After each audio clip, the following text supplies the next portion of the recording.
بسم اللہ الرحمن الرحیم۔ عن ابی ہریرہ ان رسول اللہ صلی اللہ علیہ وسلم قال تفتح ابواب الجنہ یوم الاثنین و یوم الخمیس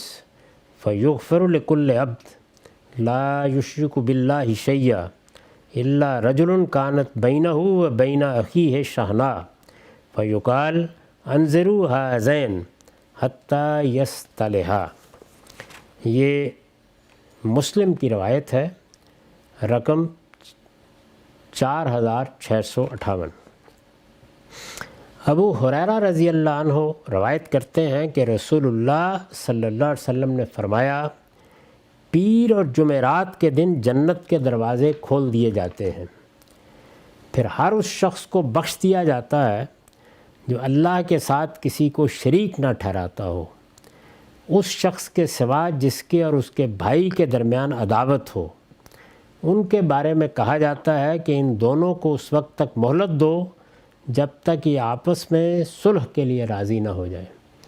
یعنی مطلب یہ ہے کہ اللہ تعالیٰ کی طرف سے رحمت کے فیصلے ہوتے رہتے ہیں، بندوں کو وہ دیکھتا ہے، بندوں کے اعمال کو دیکھتا ہے، یہ اعمال اس کے حضور میں پیش کیے جاتے ہیں، تو بندوں کے معاملے میں ایک طرح کا مغفرت کا معاملہ اس دنیا میں بھی ہوتا رہتا ہے۔ کسی کی توبہ قبول ہو رہی ہے، کسی پر عنایت ہو رہی ہے، کسی کے صحیح رویے کی بنیاد پر یہ فیصلہ ہو رہا ہے کہ اس پر کچھ اور عنایتیں ہوں گی۔ یہ سب کام یہاں بھی ہوتے رہتے ہیں، یعنی ایک یہاں ہونے کا معاملہ ہے، ایک عالم برزخ میں عنایتیں ہوں گی بندوں کے اوپر، اور پھر اس کے بعد حساب کتاب کے بعد لوگ جنت اور جہنم میں جائیں گے۔ تو یہ فرمایا ہے کہ گویا جنت کے دروازے کھول دیے جاتے ہیں۔ یہ تعبیر ہے اس چیز کی کہ اللہ تعالیٰ بخشش کے فیصلے کرنا چاہتے ہیں، بندوں پر عفو درگزر کرنا چاہتے ہیں، بار بار بندوں کے اعمال نامے سے وہ چیزیں حذف کرائی جاتی رہتی ہیں۔ ٹھیک ہے، میرے بندے نے توبہ کر لی، اس نے میری طرف رجوع کر لیا، اس نے صحیح بات کو جان لیا، تو یہ اللہ کی عنایتیں ہوتی رہتی ہیں۔ اور یہ معاملہ کب ہوتا ہے؟ یہ پیر اور جمعرات کے دن ہوتا ہے۔ تو اللہ تعالیٰ بھی جس طرح رمضان کا مہینہ مقرر کیا گیا، ذوالحج کا مہینہ مقرر کیا گیا، اسی طرح سے بعض خاص دنوں میں بعض فیصلے کرتے ہیں۔ تو اس روایت میں رسول اللہ صلی اللہ علیہ وسلم نے یہ خبر دی ہے، تو فرمایا ہے کہ اس میں بہت کچھ غلطیاں انسان کرتا ہے، اگر اس نے توبہ کی ہے، رجوع کر لیا ہے، تلافی کر دی ہے،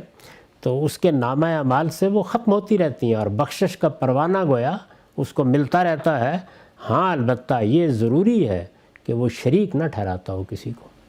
یعنی شرک کے ساتھ اس کی نیکی بھی قابل قبول نہیں ہے۔ یہ بات قرآن مجید نے بھی واضح کر دی ہے۔ یعنی یہ ایسا گناہ ہے، یہ ایسی جسارت ہے کہ جس کے ساتھ اللہ تعالیٰ پھر کسی چیز کو قبول نہیں کرتے۔ اللہ کا کسی کو شریک ٹھہرانا، یہ اللہ پر افترا کرنا ہے، اللہ پر جھوٹ باندھنا ہے، اپنی طرف سے دین بنانا ہے، اپنی طرف سے اس عالم کے بارے میں فیصلہ سنانا ہے۔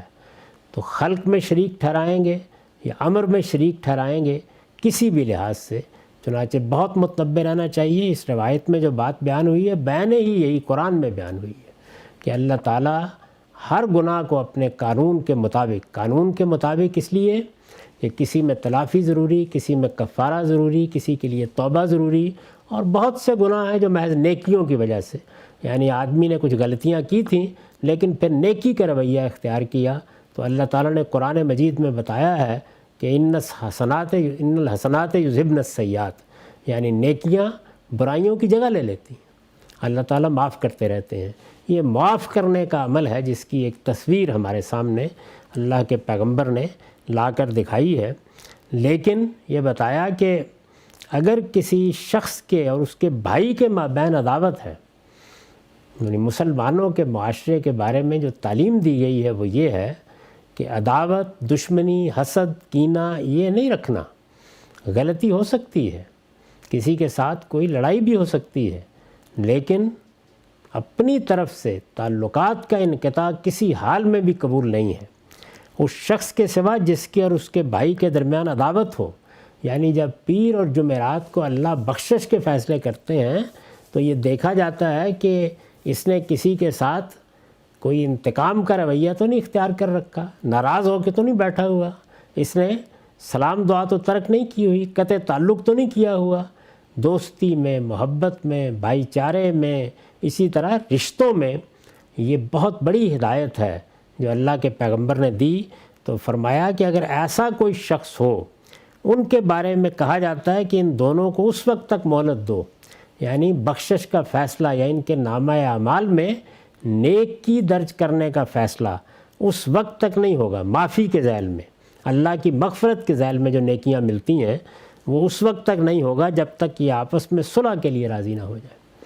تو یہ تعلیم ہے ہمارے دین کی، اس لیے یہاں